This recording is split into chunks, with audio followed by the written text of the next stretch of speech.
하사 권시연. 자세가 이게 뭐야?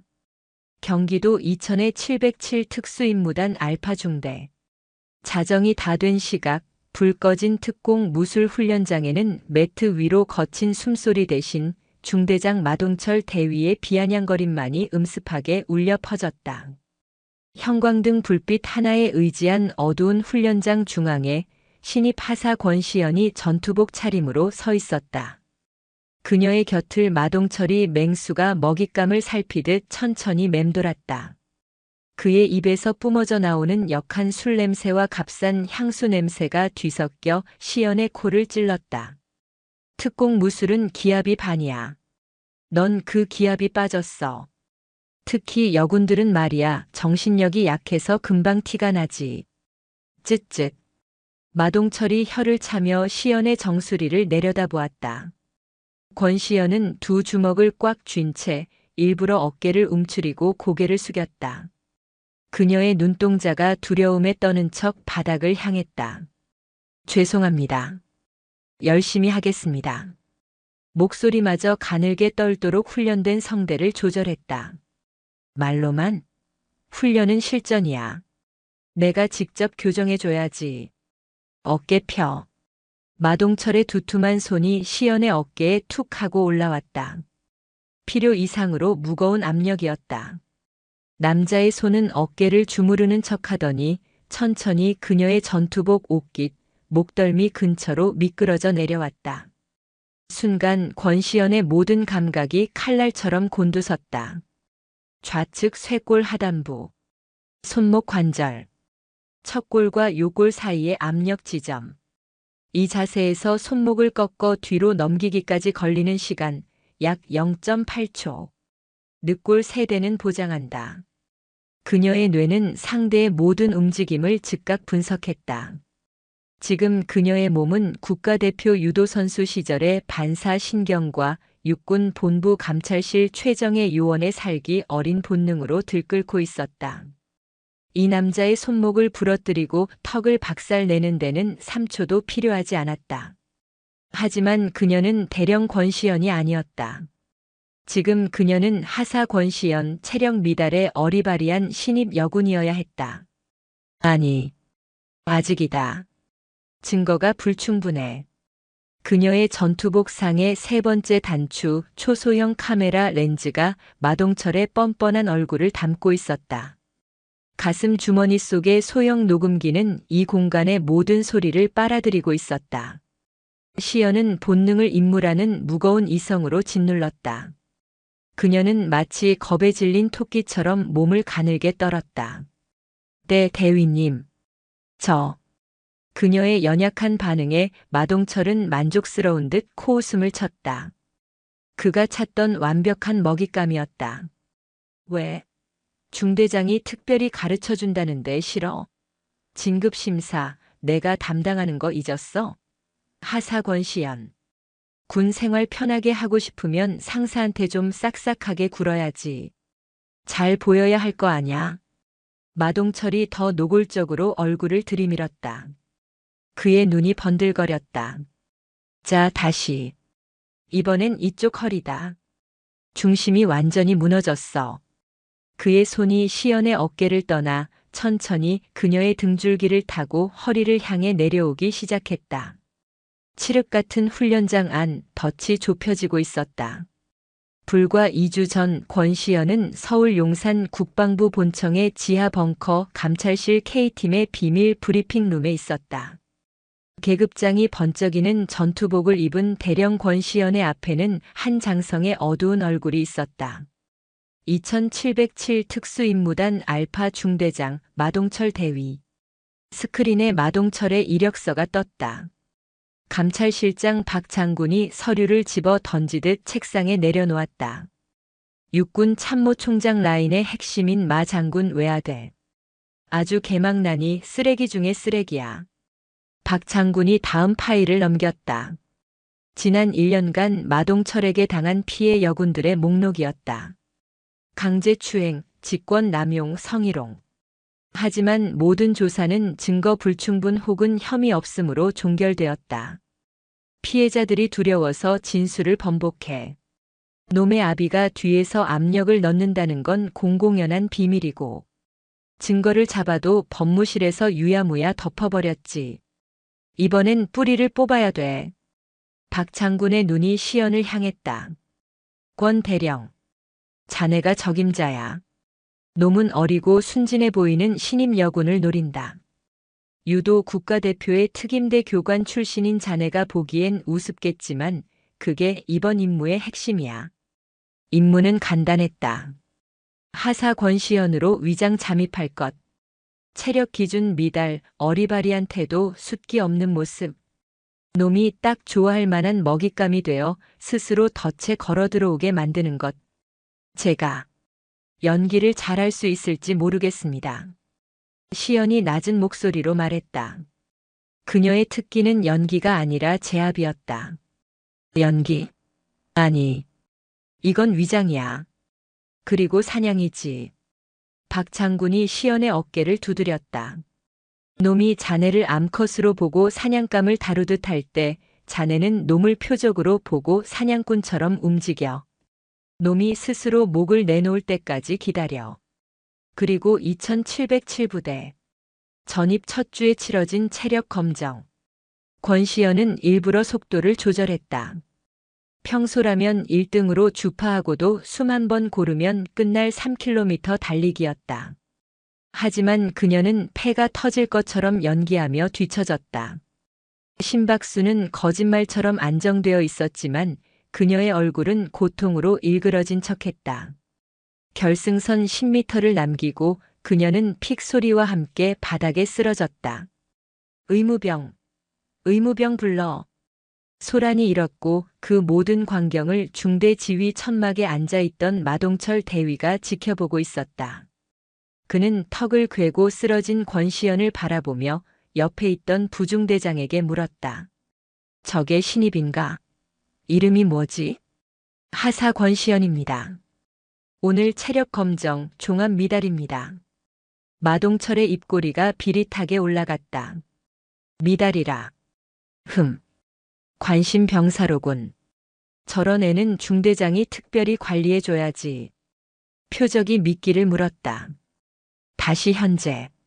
늦은 밤의 특공 무술 훈련장. 마동철의 손이 기어코 권시연의 허리에 닿았다. 그는 자세 교정을 핑계로 전투복 위를 더듬듯 만지며 비아냥거렸다. 이봐, 권하사. 척추 기립근이 하나도 없잖아. 이래서야 뭐 전투는커녕 군장이나 매겠어. 여군은 체력부터가 문제야. 네, 대위님. 이건 훈련과 상관없는 것 같습니다. 시연은 준비한 대사를 읊조리며 연약하게 저항하는 척 그의 손을 밀어내려 했다. 그녀가 힘을 뺐기에 마동철의 팔은 꿈쩍도 하지 않았다. 하! 마동철이 고개를 젖히며 웃었다. 이 순진한 하사가 감히 중대장에게 반항하려 드는 신용이 즐겁다는 듯이. 훈련이랑 상관이 없어. 군대는 상명하복이야, 권하사. 까라면 까는 거야. 중대장이 내 자세가 틀렸다고 하면 틀린 거야. 알겠어? 권시연의 눈이 차갑게 빛났다. 좋아. 목소리 톤 85데시벨. 상명하복 까라면 까. 직권 남용 및 협박 발언 확보. 단추형 렌즈가 그의 비웃는 얼굴을 정확히 잡고 있다. 완벽해. 그녀는 임무 완수를 위한 마지막 퍼즐 조각을 맞추고 있었다. 마동철은 이제 이 게임이 슬슬 지겨워지는 듯 했다. 그는 시연의 허리를 감싸 안으려던 손을 거두고 한 걸음 물러섰다. 솔직히 말해봐. 너 일부러 체력 검정 떨어진 거지? 그의 날카로운 질문에 시연은 당황한 표정을 지었다. 네. 무슨 말씀이신지. 내 눈에 들려고. 그렇지? 마동철이 확신에 찬 듯 웃었다. 하긴 여군이 이 험한 707에서 살아남으려면 줄을 잘 타야지. 든든한 백이 있거나 아니면 중대장인 나처럼 힘 있는 사람한테 붙거나. 안 그래? 권시연의 속에서 구역질이 치밀어 올랐다. 줄이 아니라 덫이다, 이 쓰레기야. 그녀는 속으로 칼을 갈면서도 겉으로는 어쩔 줄 몰라 하는 신입 하사를 완벽하게 연기했다. 마동철은 그런 그녀의 모습에 완전히 방심했다. 그는 만족스러운 듯 손을 털었다. 좋아. 오늘 개인 지도는 여기까지 하지. 대신 조건이 있어. 그가 시연에게 손가락을 까딱였다. 이번 주말에 내 사무실로 와. 아무도 없을 때. 진짜 군 생활 생존법을 가르쳐 줄 테니까. 마동철은 진짜라는 단어에 힘을 주며 음흉하게 웃었다. 그는 마지막으로 시연의 등을 격려하듯 두드렸다. 하지만 그 손은 등을 지나 엉덩이 윗부분을 스치듯 툭 치고 떨어졌다. 명백한 추행이었다. 가봐. 훈련병. 권시연은 일부러 비틀거리듯 모욕감에 휩싸인 채 도망치듯 훈련장을 빠져나왔다. 훈련장의 무거운 철문이 닫히고 완벽한 어둠 속 복도로 나온 순간 권시연의 모든 움직임이 멈췄다. 그녀의 어깨가 펴지고 굽었던 허리가 꼿꼿하게 섰다. 두려움에 떨던 눈빛은 사라지고 얼음장처럼 차갑고 날카로운 대령의 눈빛이 돌아왔다. 그녀는 복도 구석, 감시 카메라의 사각지대에 멈춰섰다. 가슴 주머니 속 녹음기에 전원을 끄고 전투복 단추에 달린 카메라의 메모리 카드를 확인했다. 그녀는 손목에 찬 전술 시계의 통신 버튼을 눌렀다. 지직거리는 소리와 함께 훈련장 밖 어둠 속에 대기하고 있던 감찰실 K팀 요원들의 목소리가 들렸다. 팀장님, 상황 종료. 아니, 시연이 낮은 목소리로 말했다. 감찰실. 1차 증거 확보. 2단계 중대장실 유도 성공. 놈이 주말에 자기 사무실로 오라고 했다. 수화기 너머의 팀원이 침을 삼키는 소리가 들렸다. 팀장님, 그건 너무 위험합니다. 중대장실은 덫이 깊을수록 사냥감은 더 확실하게 잡히는 법이야. 권시연은 차가운 복도를 걸어나가며 덧붙였다. 주말까지 기다릴 필요 없어. 바로 내일 밤 덫을 치겠다. 마동철이 가장 방심하고 있을 때 다음 날 부대의 공기는 어제와 다름없이 굴러갔다.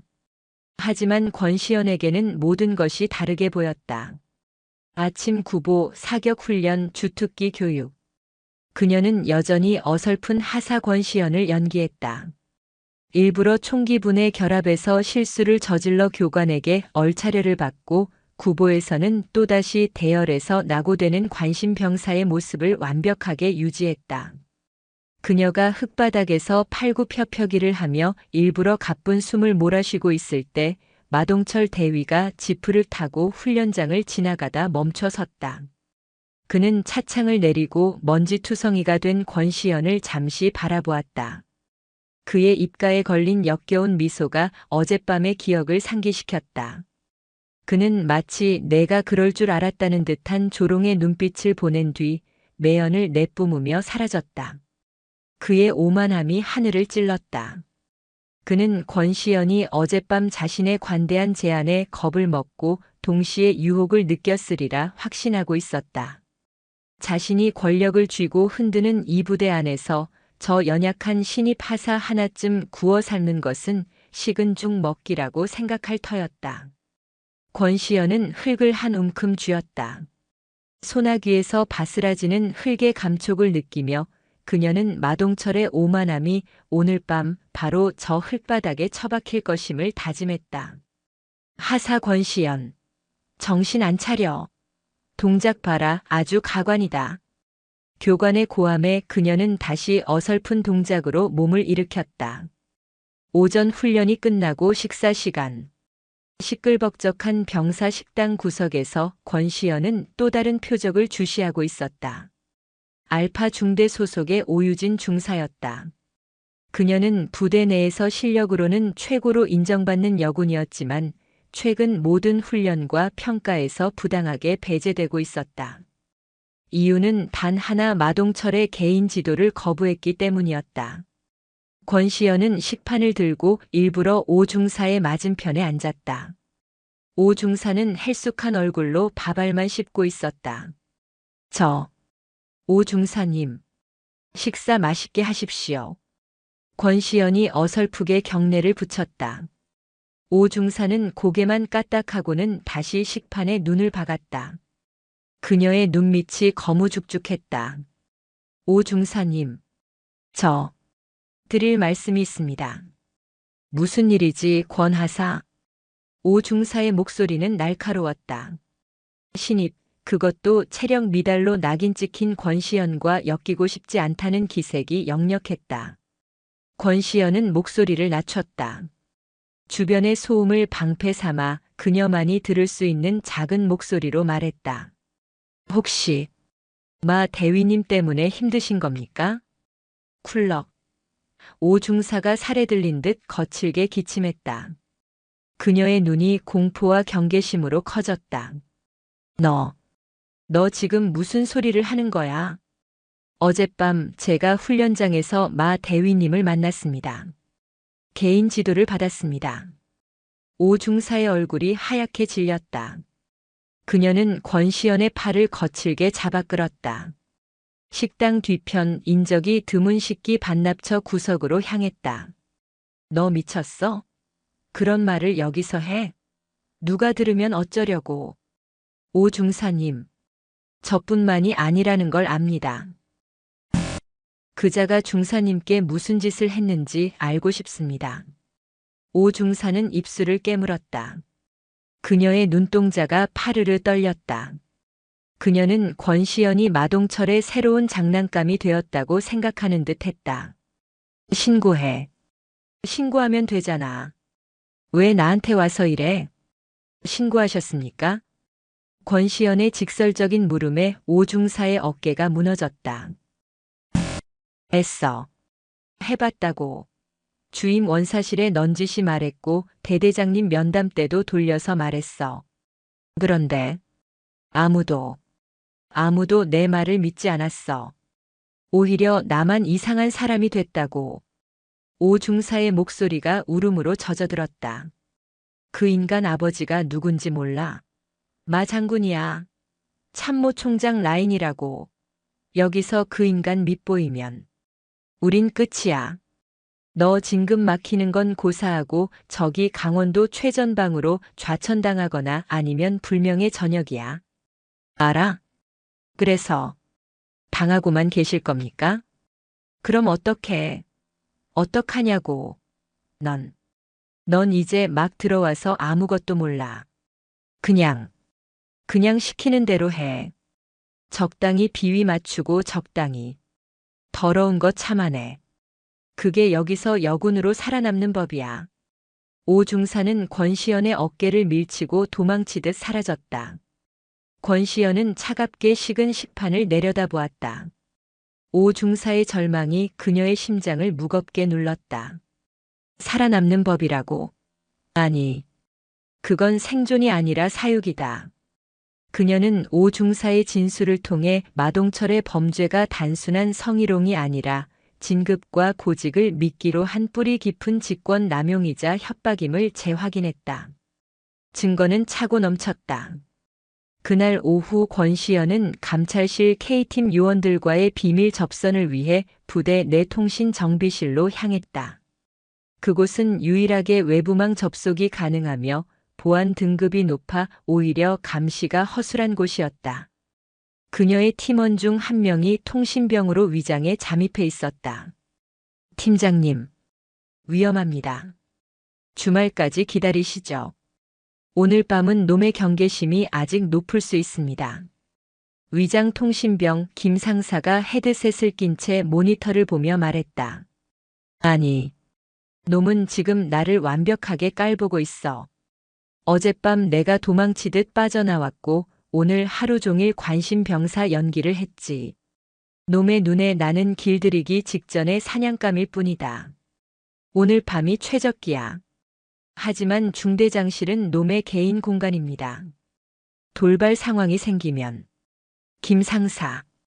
권시연의 목소리가 대령의 것으로 돌아왔다. 21시 정각. 부대 본관 전체의 내부 순환회로 영상을 10분간 루프시킨다. 21시 10분 내가 신호를 보내면 즉시 본관 전력을 5초간 차단했다가 복구해. 놈의 사무실에 있는 모든 개인 녹화 장비를 무력화시키기 위해서다. 그리고 그녀는 초소형 무선 이어피스를 귀 속 깊숙이 밀어넣었다. 내가 체포한다는 신호를 보내는 즉시 헌병대와 함께 외벽에서부터 진입한다. 놈이 외부로 연락할 시간을 1초도 주지 마. 알겠습니다. 그리고 오유진 중사의 신변을 확보해. 마동철이 체포되는 순간 그 아비인 마 장군 쪽에서 오 중사를 협박하거나 회유하려 들 거다. 그녀는 핵심 증인이야. 즉시 안전가옥으로 이동시켜. 알겠습니다, 팀장님. 권시연은 통신정비실을 나왔다. 저녁 식사를 마치고 부대원들이 생활관에서 휴식을 취할 시간. 그녀는 마동철에게서 온 오늘 밤 9시 내 사무실로 오라는 문자를 확인했다. 주말까지 기다릴 인내심조차 없는 짐승이었다.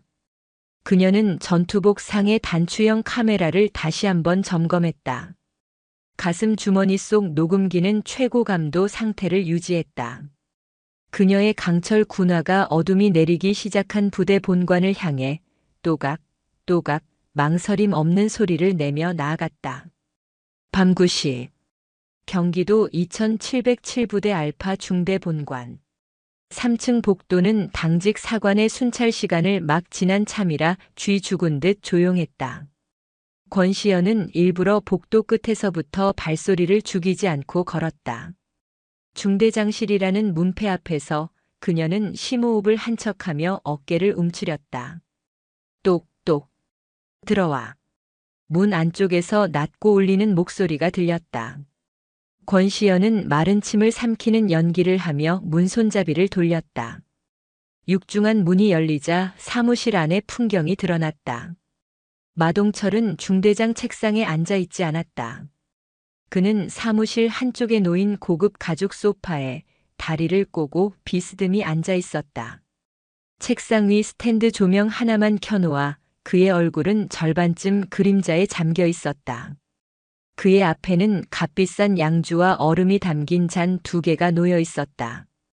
문 닫고 잠가. 마동철이 턱짓으로 명령했다. 권시연은 잠시 망설이는 척했다. 그녀의 귀 속 이어피스에서 알파 CCTV 루프 시작. 10분간 유효라는 팀원의 속삭임이 들렸다. 그녀는 등 뒤로 문을 닫았다. 그리고 딸깍 소리가 나도록 잠금쇠를 돌렸다. 덧 안으로 완벽하게 들어왔다. 이제부터는 놈의 독백을 끌어낼 차례다. 대위님. 무슨 일로? 무슨 일이긴. 마동철이 피식 웃으며 잔에 술을 따랐다. 얼음이 부딪히는 소리가 유난히 크게 울렸다. 권하사. 앉아. 아니, 거기 말고. 내 앞에. 그가 소파 앞에 낮은 테이블을 가리켰다. 사실상 바닥에 앉으라는 모욕적인 지시였다. 권시연은 망설이다가 군기를 따르는 척하며 테이블 앞 그의 발치에 가까운 자리에 무릎을 꿇고 앉았다. 굴욕적인 자세였지만 그만큼 그녀의 단추형 카메라가 마동철의 얼굴과 행동을 완벽하게 담아낼 수 있는 각도이기도 했다. 그래. 그 자세가 마음에 드네. 마동철이 만족스러운 듯 술잔을 들어 한 모금 마셨다. 권하사. 내가 왜 너만 특별히 부른 것 같아? 모르겠습니다. 모르긴. 알면서. 너 오늘 훈련장에서 나봤지? 내 꼴이 아주 우습더군. 그런데 말이야. 난 그런 게 좋아. 어설프고 약하고 그래서 보호해주고 싶은 거. 그의 손이 소파 팔걸이에서 내려와 권시연의 어깨를 향해 천천히 다가왔다. 어젯밤 훈련장에서의 기시감이었다. 하지만 오늘은 달랐다. 여긴 밀폐된 그의 왕국이었다. 이봐, 권하사. 군생활. 힘들지? 특히 여군은 더 힘들어. 너처럼 예쁘장하게 생기면 더더욱. 늑대 같은 놈들이 사방에 깔렸거든. 그런데 그런 늑대들을 막아줄 울타리가 필요하지 않겠어? 그의 손이 시연의 전투복 어깨 견장에 닿았다. 하사 계급장을 손가락으로 툭툭 건드렸다. 이거 언제까지 달고 있을 거야? 너 진급하고 싶잖아. 편한 보직 가고 싶잖아. 안 그래? 진급 하고 싶습니다. 그렇지. 솔직해서 좋네. 마동철이 몸을 앞으로 숙였다. 그의 얼굴이 시연의 코앞까지 다가왔다. 술 냄새가 진동했다. 내가 그렇게 해줄 수 있어. 이 알파 중대에선, 아니, 이 707부대에선 내가 왕이야. 내 말 한마디면 하사 따위가 중사다는 거 일도 아니라고. 그가 다시 술잔을 채우더니 시연에게 내밀었다. 자, 마셔. 대위님, 저는 근무 중이라. 근무? 마동엠철의 표정이 순간 차갑게 변했다. 지금 이게 근무로 보여? 이건 사적인 면담이야. 내 명령이라고. 마셔. 협박이었다. 권시연은 위력에 의한 강요 혐의가 추가되는 것을 확인하며 떨리는 손으로 잔을 받아들었다. 좋아. 계속 짓거려봐, 마동철. 그녀는 술을 마시는 척 입술만 살짝 적셨다. 그래, 그래야지.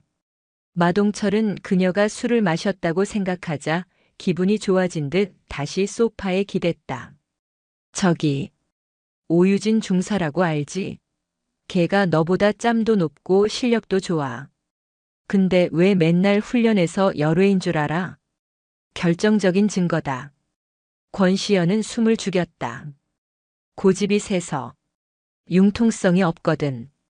상사가 개인 지도 좀 해준다는데 그걸 정색하고 거절해. 군 생활 편하게 할 줄을 모르는 거야. 그래서 내가 대대장님께 보고했지. 정신적으로 문제가 좀 있는 것 같다고. 관심 병사로 분류해야 한다고. 경악할 만한 발언이었다. 멀쩡한 군인을 정신병자로 몰아 좌천시키려 한 것이다. 권하사. 넌 오중사처럼 미련하게 굴지 마라. 응? 마동철의 손이 다시 시연의 어깨로 올라왔다. 이번에는 어깨를 주무르는 척하더니 목덜미를 감쌌다. 명백한 추행이었다.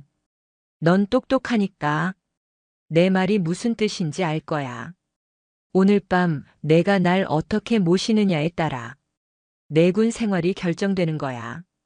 진급이냐 아니면 저기 강원도 산골짜기냐. 그가 시연의 턱을 잡고 들어올리려 했다. 증거는 충분하다. 직권 남용, 협박, 위력에 의한 강요, 강제추행. 모든 요건이 성립했다. 권시연은 이어피스를 통해 들려오는 팀원의 목소리를 들었다. 팀장님, 10분 경과. CCTV 루프가 곧 풀립니다. 놈이 사무실 개인 장비를 켤 수 있습니다. 마동철이 자신의 책상 쪽을 힐끗 보았다. 아마도 자신의 개인 녹화 장치를 켜려던 참이었을 것이다. 지금이다. 대위님. 권시연이 입을 열었다. 그녀는 여전히 무릎을 꿇은 가장 연약한 자세였다. 저, 무섭습니다. 무섭긴. 다 널 위해서. 마동철이 그녀의 얼굴에 자기 얼굴을 들이미는 순간. 쾅! 사무실의 모든 불이 꺼졌다. 스탠드 조명, 컴퓨터, 복도의 불빛까지. 칠흑 같은 어둠이 5초간 사무실을 삼켰다. 뭐야? 정전인가? 마동철이 당황해서 소파에서 일어나는 순간. 불이 다시 켜졌다. 그리고 마동철의 눈앞에 서 있는 것은 아까까지 떨고 있던 하사 권시연이 아니었다. 뭐야 너. 그 눈빛은.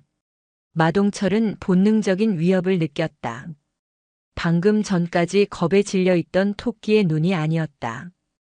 그것은 먹잇감의 목덜미를 노리는 맹수의 차갑고 무감정한 포식자의 눈빛이었다. 권시연은 무릎 꿇었던 자세 그대로 용수철처럼 튕겨 일어나며 마동철의 어깨를 잡고 있던 손목을 낚아챘다. 크악! 마동철은 비명조차 제대로 지르지 못했다. 유도 국가대표 출신인 그녀의 완벽한 손목 관절 꺾기 기술이었다. 뼈와 인대가 뒤틀리는 고통이 그의 팔을 타고 뇌까지 치솟았다. 에이, 이 미친년이. 이거 안 나. 마동철이 반대쪽 손으로 시연의 얼굴을 가격하려 주먹을 휘둘렀다. 권시연은 고개도 까딱하지 않았다. 그녀는 날아오는 주먹의 궤도를 잃고 그대로 팔을 잡아당겼다. 마동철은 제 힘에 이기지 못해 앞으로 고꾸라졌다. 권시연은 그의 팔을 꺾은 채로 그의 등을 무릎으로 찍어 눌러 소파에 처박았다. 쿵 하는 소리와 함께 마동철이 소파에 얼굴을 처박고 고통스러운 신음을 내뱉었다. 단 3초.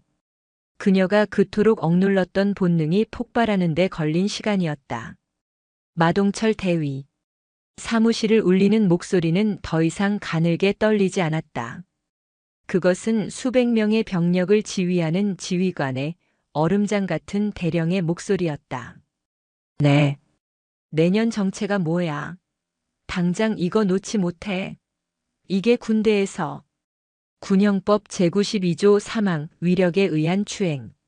군형법 제80조 직권남용. 군형법 제92조 5항, 위력에 의한 가혹행위. 권시연은 그의 팔을 등 뒤로 꺾어 올리며 그의 귓가에 차갑게 법조문을 읊었다. 네. 내가 그걸 어떻게 해. 아파. 아프다고. 육군본부 감찰실 K팀장 대령 권시연이다. 뭐? 마동철의 몸이 그대로 굳었다. 대령. 감찰실. 그가 이해할 수 없는 단어들이 그의 뇌를 후려쳤다. 거짓말. 거짓말하지 마. 내가 어떻게 대령이야. 이 미친. 권시연은 그의 머리채를 잡아 소파에서 들어 올렸다. 그리고 자신의 전투복 상의 가슴 주머니에서 붉은색 바탕에 금색 글씨로 감찰이라고 쓰인 신분증을 꺼내 그의 눈앞에 펼쳐 보였다. 마동철의 눈동자가 지진이라도 난 듯 흔들렸다. 대령 권시연. 그의 눈앞에 있는 사진 속 인물은 분명 자신이 하사라고 부르며 희롱했던 바로 그 여자였다. 에이, 이럴 리가 없어. 이건 함정이야. 너희들. 날 함정에 빠뜨린 거야. 우리 아버지가 누군지 알아. 너희 다 죽었어. 마동철이 최후의 발악을 했다. 내 아비 마 장군 말인가. 권시연이 그의 뺨을 철썩 소리가 나게 때렸다. 분노가 아니었다. 제압이었다. 내 아비가 내 뒤를 봐주는 동안 내가 오유진 중사를 비롯한 부하 여군들에게 무슨 짓을 했는지 우리는 지난 6개월간 추적했다. 그녀는 마동철의 얼굴을 다시 책상 쪽으로 돌렸다. 정전 후 다시 켜진 그의 컴퓨터 모니터. 그곳에는 K팀 작전 종료라는 글자가 떠 있었다. 어젯밤 특공 무술 훈련장의 영상과 음성. 그리고 방금 내가 내 입으로 직접 짓거린 모든 협박과 추행의 증거. 전부 육군 본부 서버로 실시간 전송되었다. 내 아비가 손을 쓰기엔 이미 늦었다는 뜻이야. 안 돼. 안 돼. 그 순간이었다. 쾅. 잠겨있던 중대장실 문이 바깥쪽에서 부서지듯 열렸다. 헌병 완장을 찬 K팀 요원들과 방금 전 연락을 받고 달려온 대대장, 그리고 주임 원사가 넋이 나간 표정으로 사무실에 들이닥쳤다. 마동철 대위. 헌병대장이 소리쳤다. 현 시간부로 귀관을 군형법 위반 혐의로 긴급 체포한다. 헌병들이 달려들어 권시연에게 제압당한 마동철에게 수갑을 채웠다. 철컥하는 금속성 소리가 사무실을 울렸다. 이거 나. 이거 놓으라고. 아버지. 아버지. 마동철은 끌려나가면서도 자신의 아버지 이름만 애타게 불렀다. 대대장은 사색이 된 얼굴로 권시연에게 다가와 거수 경례를 붙였다. 충성. 대령님. 에이. 이런 일이. 권시연은 헝클어진 머리를 한번 쓸어 넘겼다. 그녀는 대대장의 경례를 덤덤히 받았다. 대대장. 이 부대 전면 감찰에 들어갑니다. 마동철의 비호 세력이 누구였는지, 그리고 이 사태를 알면서도 묵인한 자가 누구인지 전부 색출할 겁니다. 대대장은 고개를 들지 못했다. 권시연은 수갑이 채워져 끌려나가는 마동철의 뒷모습을 차갑게 바라보았다. 그녀의 귓속 이어피스에서 김 상사의 보고가 들려왔다. 팀장님, 오유진 중사 안전가옥으로 이동 완료했습니다. 마 장군 측에서 방금 부대 법무실로 연락 시도했으나 저희가 차단했습니다. 수고했다. 권시연은 엉망이 된 사무실을 둘러보았다. 마동철이 따르던 양주병이 바닥에 나뒹굴고 있었다. 그녀는 하사 권시연의 이름표를 떼어냈다. 그리고 자신의 주머니에서 빛나는 대령 권시연의 이름표를 꺼내 다시 붙였다. 길고 길었던 위장이 끝나는 순간이었다. 하지만 진짜 싸움은 지금부터였다. 마동철이 헌병들에게 개처럼 끌려나가고 707 특수임무단 알파 중대 본관은 그야말로 발칵 뒤집혔다. 육군 본부 감찰실 K팀의 작전 종료 신호와 함께 부대 정문과 후문은 완벽하게 폐쇄되었다. 그 누구도 외부로 연락을 취하거나 빠져나갈 수 없었다. 이것은 단순한 체포가 아니었다.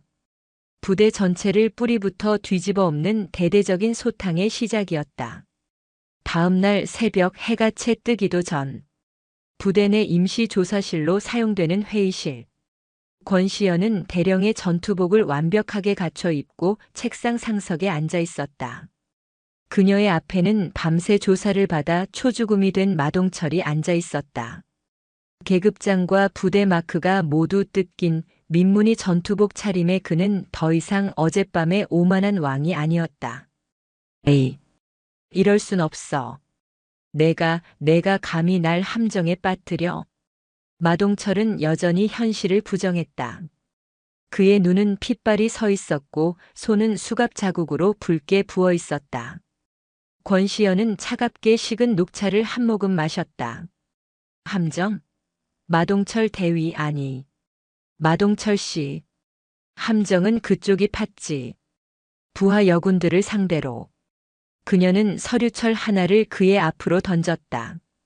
피해자 오유진 중사 진술서. 오 중사를 관심병사로 만들려 했던 것. 기억나나? 진급을 미끼로 사적인 만남을 강요했던 것도 어젯밤 내 입으로 전부 실토했지. 내가 부하들을 어떻게 사냥감 취급했는지. 그건 그냥 군 생활 편하게 해주려던 농담이었어. 그래, 농담. 권시연의 목소리에 얼음이 서렸다. 그녀는 자리에서 일어나 마동철의 곁으로 다가갔다. 그리고 그의 귓가에 그가 어젯밤 자신에게 했던 것과 똑같은 방식으로 속삭였다. 내 아비 마 장군. 마동철의 어깨가 움찔했다. 지금쯤 육군 참모총장실에서 아주 뜨거운 농담을 듣고 있을 거야. 아들의 화려한 군 생활과 그걸 덮어주려던 아비의 추악한 부정에 대해서. 거짓말. 우리 아버지가 누군데? 너 같은 년 하나쯤. 선이 끊겼다고 마동철. 권시연이 그의 턱을 잡아챘다. 굴욕감에 마동철의 얼굴이 일그러졌다. 내가 붙잡고 있던 그 동아줄, 어젯밤 21시 10분을 기점으로. 내가 잘라버렸으니까. 내가 녹음기와 카메라 앞에서 내 죄를 자랑스럽게 떠드는 그 순간 모든 증거는 국방부 통합서버 감찰실장 그리고 참모총장에게 동시 전송됐다. 내 아비가 손을 쓰기엔 이미 늦었어. 마동철의 눈동자가 초점을 잃고 흔들렸다. 유일하게 믿었던 백. 그것이 사라졌다는 절망감이 그의 얼굴을 뒤덮었다. 안 돼. 아버지. 그는 어린아이처럼 울부짖기 시작했다. 권시현은 더 볼 가치도 없다는 듯 그에게서 등을 돌렸다. 같은 시각 서울 용산의 국방부 본청. 육군 참모총장의 집무실에는 무거운 침묵이 흘렀다. 참모총장과 감찰실장 박 장군, 그리고 육군 법무실장이 마주 앉아 있었다. 그들 앞에는 마동철의 아버지 마 장군이 사색이 된 채 서 있었다. 마 장군. 이게 다 뭔가. 참모총장이 책상 위에 태블릿을 밀었다. 그 안에는 마동철이 권시현을 희롱하는 영상이 선명하게 재생되고 있었다. 오해입니다, 총장님. 저놈이 미쳐서. 하지만 저 권시현이라는 대령. 저것도 문제입니다. 함정 수사가 아닙니까? 군의 명예. 참모총장이 자리에서 벌떡 일어났다. 지금 마 장군 입에서 명예라는 말이 나와. 자네 아들이 707 최정예 부대에서 벌인 짓이 군의 명예인가? 그걸 자네가 권력을 이용해 덮어주고 피해자들을 좌천시킨 게 군의 명예야? 총장님, 권시현 대령이 아니었다면 그 요원이 목숨 걸고 제 신분을 감추고 덫으로 뛰어들지 않았다면 자네와 자네 아들은 군을 계속해서 썩게 만들었을 거야. 함정수사? 썩은 고기를 도려내는데 메스가 좀 날카로웠던 게 문제란 말인가. 마 장군은 입을 다물었다. 마 장군. 지금부로 모든 직위에서 해제한다. 보직 해임이야. 그리고 당신 또한 감찰실의 조사를 받게 될 걸세. 아들의 비위를 묵인하고 직권을 남용한 혐의로. 군복 벗을 준비하게. 총장님, 한 번만 기회를. 마 장군이 무너져 내렸다. 하지만 참모총장의 눈은 차가웠다. 한편 부대에서 격리된 안전가옥. 경기도 하남의 한적한 아파트였다. 오유진 중사는 뜬 눈으로 밤을 새웠다. 불안감에 손톱을 물어뜯던 그녀는 초인종 소리에 화들짝 놀랐다. 문을 연 그녀의 눈앞에는 어제까지만 해도 자신처럼 피해자로 보였던 권 하사가 서 있었다. 하지만 지금 그녀는 완벽한 대령의 정복을 입고 있었다. 빛나는 무궁화 세 개가 그녀의 어깨에서 위엄을 뽐내고 있었다. 충성. 대령님. 오 중사는 어쩔 줄 몰라 하며 경례를 붙였다. 권시현은 부드럽게 그녀의 손을 내렸다. 편히 쉬었습니까, 오 중사? 대령님이. 어째서? 썩은 뿌리를 뽑으려면 그 뿌리 근처까지 파고들어야 했습니다. 오 중사님이 겪은 고통을 모른 척할 수 없었습니다. 오유진 중사의 눈에 눈물이 고였다. 자신을 이상한 년으로 몰아붙였던 부대 간부들, 외면했던 동료들. 그 모든 절망 속에서 육군 본부의 대령이 자신을 구하기 위해 하사로 위장 잠입했다는 사실은 그 어떤 위로보다도 강력했다. 정말 그 인간 처벌받습니까? 네, 반드시. 하지만 오 중사의 도움이 필요합니다. 권시현은 오 중사의 손을 잡았다. 법정에 서주십시오. 마동철이 중사님께 했던 모든 말, 모든 행동을 증언해 주셔야 합니다. 그가 상습범이라는 것을, 단순한 실수가 아니었다는 것을 증명해야 합니다. 오 중사는 마 장군의 보복이 두려워 망설였다. 두렵다는 것 압니다. 하지만 이젠 제가 오 중사님 곁에 있겠습니다. 하사 권시현이 아니라 대령 권시현으로서. 마동철의 아비 마 장군도 곧 직위 해제될 겁니다. 그 누구도 오 중사님을 더 이상 해칠 수 없습니다. 오유진은 권시현의 굳건한 눈을 바라보았다. 자신을 위해 지옥으로 뛰어든 지휘관의 눈이었다. 네, 하겠습니다. 대령님, 제가 아는 모든 것을 전부 다 증언하겠습니다. 권시현은 비로소 작게 미소 지었다. 마동철을 올가맬 두 번째 족쇄가 완벽하게 채워지는 순간이었다. 707부대 내에서는 K팀의 대대적인 감찰이 시작되었다. 마동철에게 아부하며 비리를 묵인했던 주임 원사와 대대장은 물론 그에게 여군들의 정보를 상납했던 행정관까지 썩은 가지들이 모조리 잘려나가기 시작했다. 한 달 뒤 서울 용산 국방부 보통군사법원. 재판정은 군 관계자들과 취재진으로 발 디딜 틈이 없었다. 707부대 성추문 사건이라는 자극적인 이름으로 이미 언론에 일부 내용이 흘러나간 뒤였다.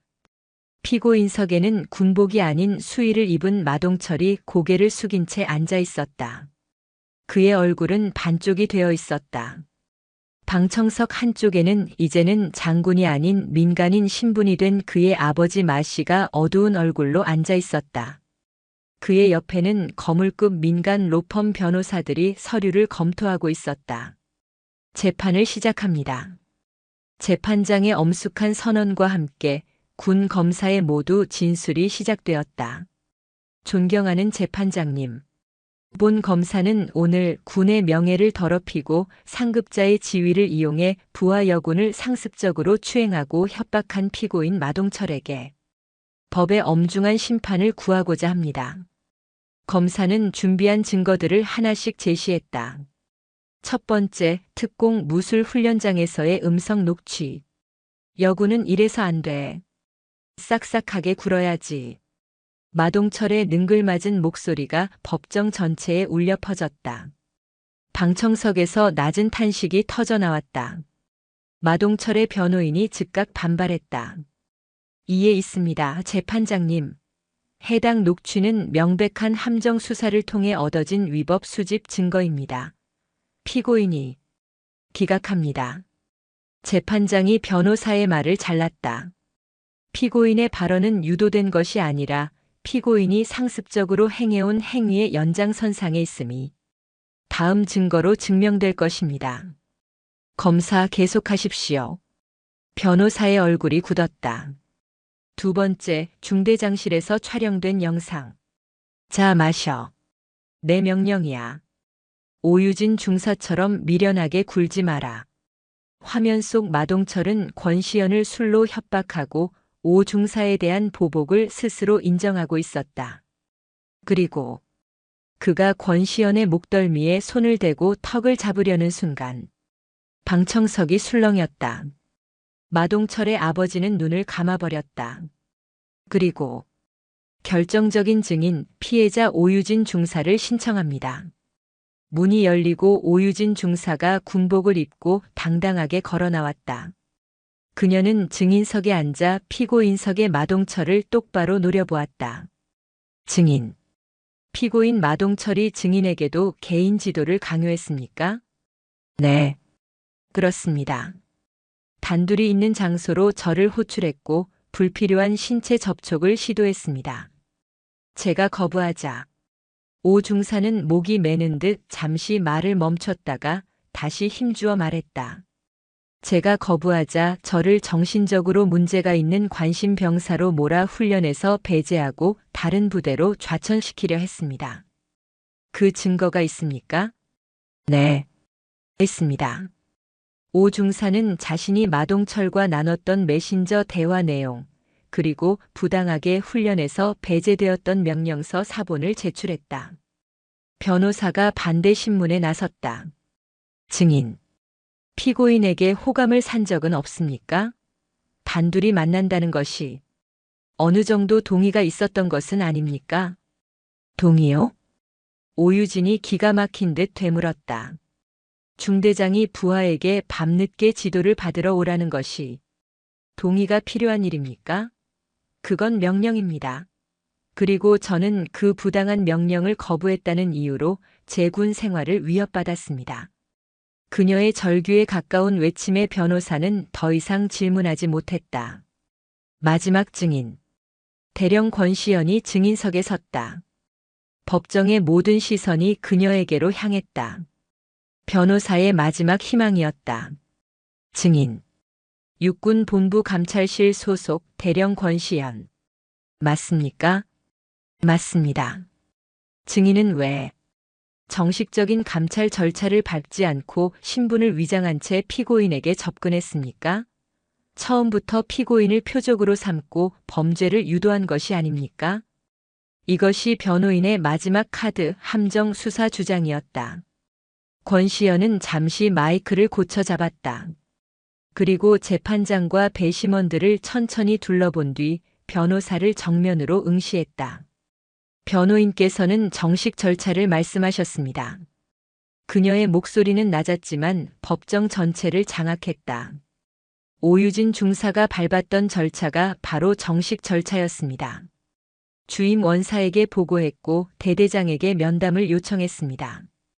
그 결과가 무엇이었습니까? 그녀는 피고인석을 가리켰다.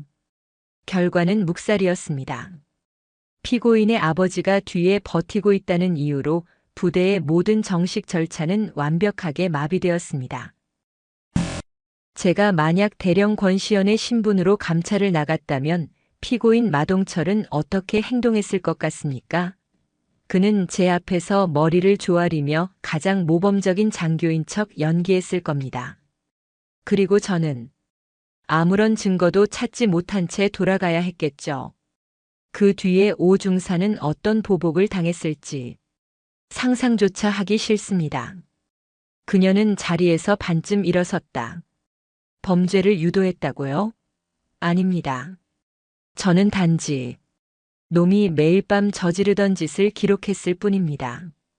놈은 저를 하사로 받기에, 여자로 받기에, 먹잇감으로 받기에 단 한순간의 망설임도 없이 본색을 드러냈습니다. 이것은 함정 수사가 아닙니다. 그녀는 방청석의 마씨를 노려보며 말을 이었다. 이것은 썩어버린 시스템이 스스로를 지키지 못할 때 국가가 군인에게 부여한 최후의 소탕 작전이었습니다. 법정은 물을 끼얹은 듯 조용해졌다. 최종 변론이 끝나고 재판장이 판결문을 읽어내려갔다. 피고인 마동철. 피고인은 상급자로서의 우월적 지위를 이용. 피해자들에게 군인으로서의 명예를 이해본 재판부는 피고인 마동철에게 징역 7년을 선고한다. 땅, 땅, 땅. 의사봉 소리와 함께 마동철이 그 자리에 주저앉아 오열했다. 또한 군인사법에 의거 피고인 마동철을 불명예 전역에 처한다. 군인의 명예를 상징하는 계급장을 박탈당하고 범죄자로 낙인 찍힌 완벽한 몰락이었다. 방청석에서 오유진 중사가 조용히 눈물을 훔쳤다. 권시현은 굳은 표정으로 끌려나가는 마동철의 마지막 모습을 지켜보았다. 형사 재판은 끝났지만 권시현의 싸움은 아직 끝나지 않았다. 마동철은 감옥에 갔고 그의 아비는 불명예스럽게 군복을 벗었지만 피해자들의 상처는 아직 아물지 않았다. 두 번째 재판을 준비해야 합니다. 권시현은 K팀의 법무자문 변호사와 마주 앉았다. 형사처벌은 국가가 그에게 내린 벌입니다. 이제 피해자들이 입은 정신적 고통에 대한 보상을 받아낼 차례입니다. 권시현과 오유진 중사는 공동 원고가 되어 마동철 개인과 그의 비위를 묵인한 국가국방부 그리고 아들의 죄를 알면서도 방조한 아버지 마 씨를 상대로 민사소송을 제기했다. 피해보상 청구 금액은 군 관련 소송 역사상 유례가 없는 거액이었다. 이 소식이 전해지자 언론은 그야말로 폭발했다. 서울 광화문 프레스센터. 국방부 대변인은 연일 터지는 기자들의 질문에 진땀을 흘리고 있었다. 707부대 사건 피고인에게 징역 7년이 선고되었는데 피해자들이 국가를 상대로도 소송을 제기했습니다. 국방부의 입장은 무엇입니까? 대령이 하사로 위장 잠입한 이 사건, 군의 치부를 드러낸 영웅적 행위입니까? 아니면 내부 고발 시스템의 붕괴를 인정한 꼴입니까? 신문 일면은 연일 위장 잠입 여대령, 특수부대 왕자의 몰락 같은 자극적인 제목으로 도배되었다. 여론은 권시현에게 압도적인 지지를 보냈다. 그녀는 군 내부 비리를 척결한 강철의 여군, 진짜 군인으로 불리며 국민적 영웅으로 떠올랐다. 반면 마동철과 그의 아버지는 온갖 비난의 중심에 섰다. 그들이 그동안 쌓아올린 부와 명예는 땅에 떨어졌다. 그리고 마침내 서울중앙지방법원 민사재판부의 판결이 내려졌다. 재판부는 피고 마동철과 피고 마시부친과 공동으로 원고 권시현 및 원고 오유진에게 각각 5억 원의 위자료를 지급하라. 법정 최고액에 가까운 파격적인 배상 판결이었다. 또한 피고 대한민국 국방부는 소속 상급자의 비위를 제대로 감찰하지 못하고 피해자를 보호하지 못한 책임을 통감하며 원고들에게 각 1억 원을 추가 배상하라. 완벽한 승리였다. 마동철 일가는 형사처벌에 이어 막대한 재산까지 배상금으로 내놓아야 하는 이중의 징벌을 받게 되었다.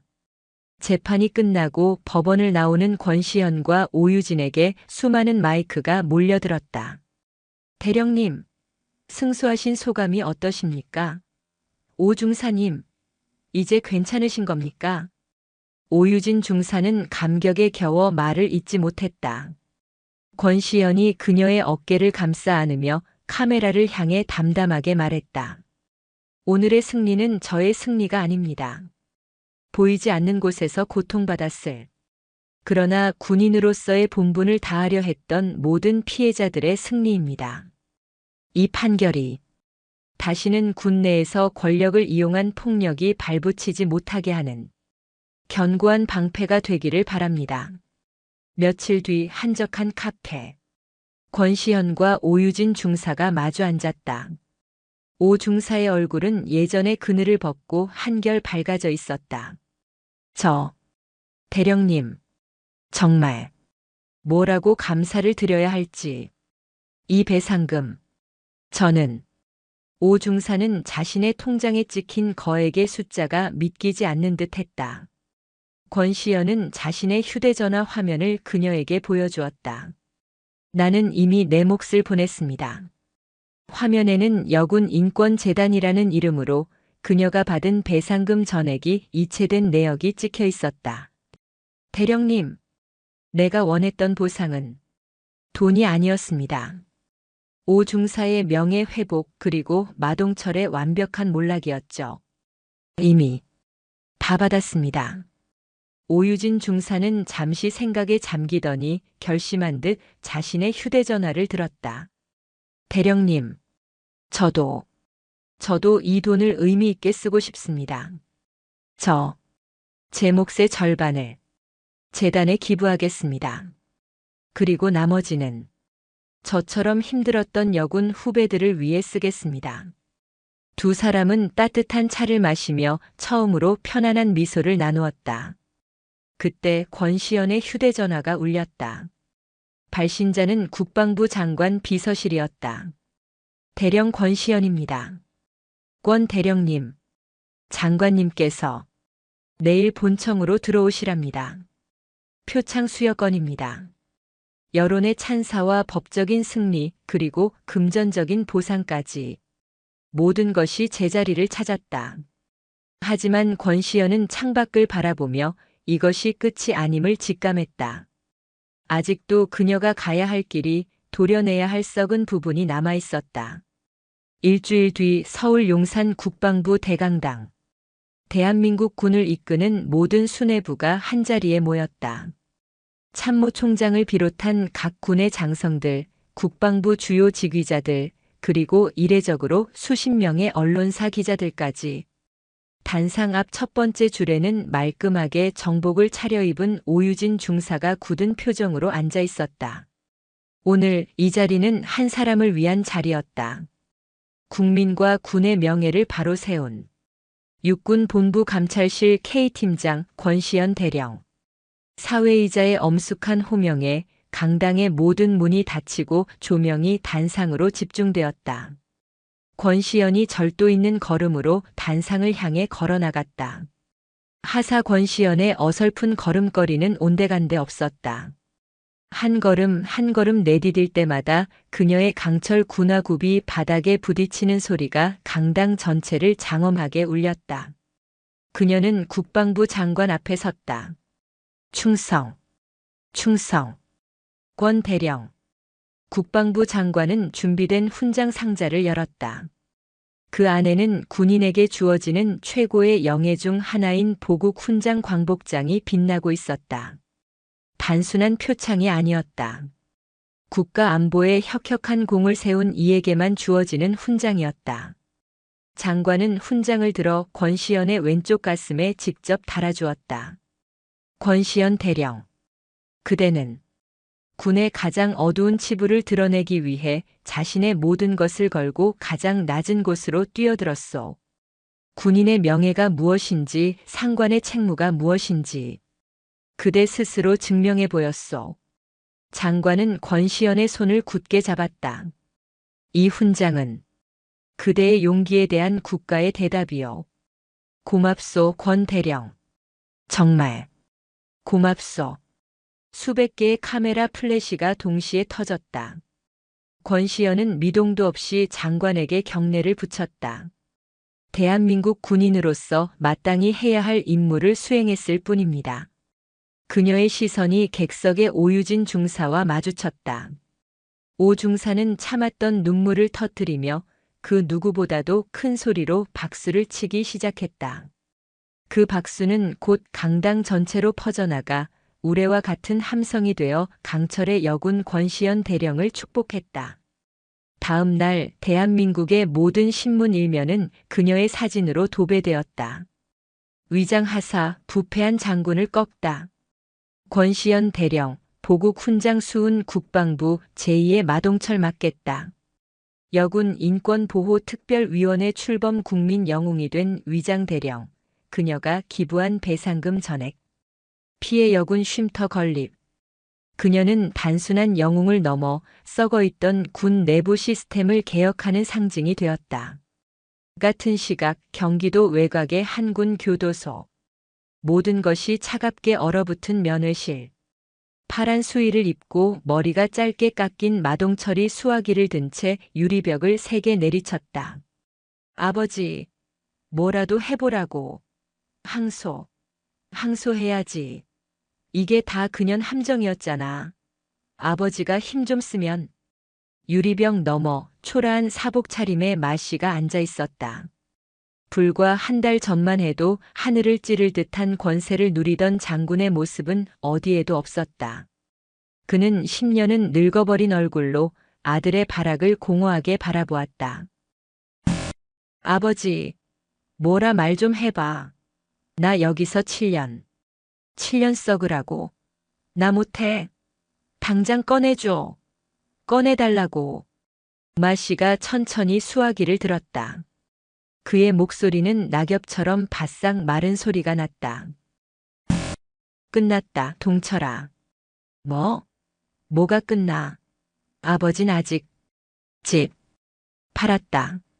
마동철의 눈이 커졌다. 그게 무슨 소리야? 우리 집을 왜 팔아? 민사, 배상금. 내가 저지른 짓 때문에 물어줘야 할 돈이다. 내가 감옥에서 평생 일해도 못 갚을 돈이야. 내 어미랑 나. 길거리에 나앉게 생겼다. 거짓말. 거짓말이지. 아버지, 나는. 그리고 다시는 나를 아버지라 부르지 마라. 마씨가 수화기를 탁 소리나게 내려놓았다. 아버지. 마동철이 유리벽을 미친 듯이 두들기며 울부짖었다. 하지만 마씨는 단 한 번도 뒤돌아보지 않고 늙고 지친 어깨를 축 늘어뜨린 채 면회실을 빠져나갔다. 안 돼. 권시연. 이 개 같은 년. 내가 나가기만 하면. 마동철의 저주 섞인 절규는 차가운 유리벽에 부딪혀 공허하게 흩어졌다. 그가 그토록 믿었던 동아줄은 그를 나락으로 이끄는 썩은 밧줄에 불과했다. 완벽한 몰락. 그에게는 그 어떤 구원의 여지도 남아있지 않았다. 며칠 뒤 맑게 갠 가을 하늘 아래 육군 본부 청사 앞 벤치. 권시연이 커피를 들고 잠시 휴식을 취하고 있었다. 그녀의 훈장은 다시 전투복 안쪽 주머니에 보관되어 있었다. 대령님. 익숙한 목소리에 고개를 들자 전투복이 아닌 편안한 훈련복 차림의 오유진 중사가 밝은 얼굴로 서 있었다. 오 중사. 여긴 어쩐 일입니까? 대령님께 감사 인사드리러 왔습니다. 그리고 이거. 오 중사가 서류 봉투 하나를 내밀었다. 이게 뭡니까? 특수전 사령부 부사관 재입교 신청서입니다. 권시연의 눈이 빛났다. 마동철 때문에 부당하게 탈락했던 바로 그 과정입니다. 이번엔 제 실력으로 당당하게 통과해서 최고의 특전 부사관이 될 겁니다. 오 중사의 눈에는 더 이상 두려움이나 절망이 없었다. 그녀는 과거의 상처를 딛고 자신의 자리를 되찾을 준비를 마친 진짜 군인이 되어 있었다. 오 중사라면 분명 해낼 겁니다. 권시연이 진심으로 미소 지었다. 이 모든 게 대령님 덕분입니다. 정말 감사합니다. 오 중사가 허리를 90도로 숙여 인사했다. 권시연은 그녀의 어깨를 두드려 주었다. 오 중사가 경쾌한 발걸음으로 멀어지는 것을 보며 권시연은 남은 커피를 마셨다. 썼지만 뒷맛은 개운했다. 그때 그녀의 곁으로 감찰실장 박 장군이 다가와 앉았다. 커피 맛이 좀 어떻소, 권 대령? 씁니다. 하지만 속은 시원합니다. 하, 그래야지. 박 장군이 웃으며 서류철 하나를 툭 던졌다. 훈장도 받았고 포상 휴가도 넉넉히 챙겼는데 또 일거리부터 주십니까? 권시연이 서류를 보며 물었다. 휴가? 우리 K팀의 휴가가 어디 있나? 박 장군이 심각한 얼굴로 말했다. 이번 마동철 건으로 썩은 뿌리 하나를 뽑았지. 그랬더니 그 밑에 숨어있던 더 큰 벌레들이 꿈틀거리기 시작했어. 이번엔 해군이야. 권시연의 눈빛이 다시 사냥꾼의 그것으로 변했다. 해군 말입니까? 그래. 해군 본부 군수사령부. 방산 비리야. 규모가 마동철 따위와는 비교도 안 돼. 건드릴 수 있겠나? 이번 상대는 현역 3스타 삼성 장군가 뒤에 버티고 있어. 권시연은 서류를 천천히 넘겼다. 그 안에는 또 다른 피해자들의 익명 제보와 천문학적인 숫자의 비리 의혹들이 빼곡했다. 그녀는 서류철을 덮었다. 장군님, 말하게. 저에게 가장 어울리는 위장 신분을 준비해 주셔야겠습니다. 권시연이 자리에서 일어섰다. 그녀의 가슴에는 훈장이 달려있지 않았지만 그녀의 눈에는 이미 조국을 지키는 가장 날카로운 칼날이 번뜩이고 있었다. 이번엔 어디로 잠입할 텐가? 권시연이 용산의 국방부 청사를 등지고 새로운 전장을 향해 걸어가며 낮게 말했다. 가장 어둡고 가장 깊숙한 곳으로 가야겠습니다. 그녀의 강철 군화가 다시 한번 정의를 향한 힘찬 발걸음을 내디뎠다. 강철 군화 속의 칼날은 아직 끝나지 않았다.